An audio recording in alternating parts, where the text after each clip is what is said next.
Super prime ಎಟ್ 9ಗೆ ಸ್ವಾಗತ. ನಾನು ಹರಿಪ್ರಸಾದ್. ಇವತ್ತಿನ ಸೂಪರ್ ಪ್ರೈಮ್ನಲ್ಲಿ ಸಾಕಷ್ಟು ಇಂಟ್ರೆಸ್ಟಿಂಗ್ ಆಗಿರುವಂತಹ ಸುದ್ದಿಗಳಿವೆ. ಅವುಗಳನ್ನು ಒಂದೊಂದಾಗಿ ನಾನು ನಿಮಗೆ ತೋರಿಸ್ತಾ ಹೋಗ್ತೀನಿ. ಅದಕ್ಕಿಂತ ಮುಂಚಿತವಾಗಿ ಸೂಪರ್ ಪ್ರೈಮ್ನ ಹೆಡ್ಲೈನ್ಸ್ ಅನ್ನು ನಿಮಗೆ ತೋರಿಸ್ತೀನಿ. ಕೇಂದ್ರದ ವಿರುದ್ಧ ತೆರಿಗೆ ಸಮರಕ್ಕೆ ರಾಜ್ಯ ಸರ್ಕಾರ ನಿರ್ಣಯ ಅಂಗೀಕಾರ. ಕೆರಳಿದ ಕಮಲದಳ ನಾಯಕರಿಂದ ಹೊಸ ರೆಸಲ್ಯೂಷನ್. ಗದ್ದಲ ಗಲಾಟೆಯಲ್ಲಿ ಸೋಮವಾರಕ್ಕೆ ಕಲಾಪ ಮುಂದೂಡಿಕೆ.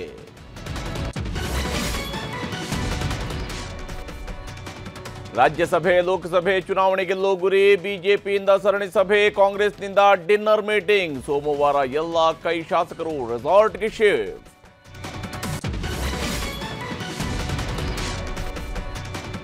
ಎಸ್ಸಿ ಎಸ್ಟಿ ಅನುದಾನ ಹಣ ಗ್ಯಾರಂಟಿಗೆ ಬಳಕೆ. ರಾಜ್ಯದ ಮೂಲೆ ಮೂಲೆಯಲ್ಲಿ ಪ್ರತಿಪಕ್ಷಗಳಿಂದ ಪ್ರತಿಭಟನೆ. ಪರಿಷತ್ನಲ್ಲೂ ಕಾವೇರಿದ 14,000 ಕೋಟಿ ಲೆಕ್ಕಾಚಾರ.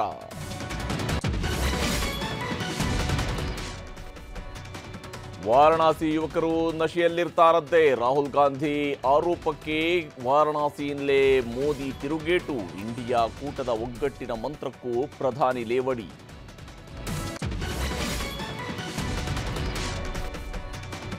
ಮಹಿಳೆಯರನ್ನ ದರ್ಶನ್ ಅವಮಾನಿಸಿದ್ದಾರಂತೆ. ಕ್ರಮಕ್ಕೆ ಆಗ್ರಹಿಸಿ ಗೌಡತಿಯರಿಂದ ಪೊಲೀಸರಿಗೆ ದೂರು. ದರ್ಶನ್ ವಿರುದ್ಧ ನಿರ್ಮಾಪಕ ಉಮಾಪತಿಯಿಂದಲೂ ಕಂಪ್ಲೇಂಟ್.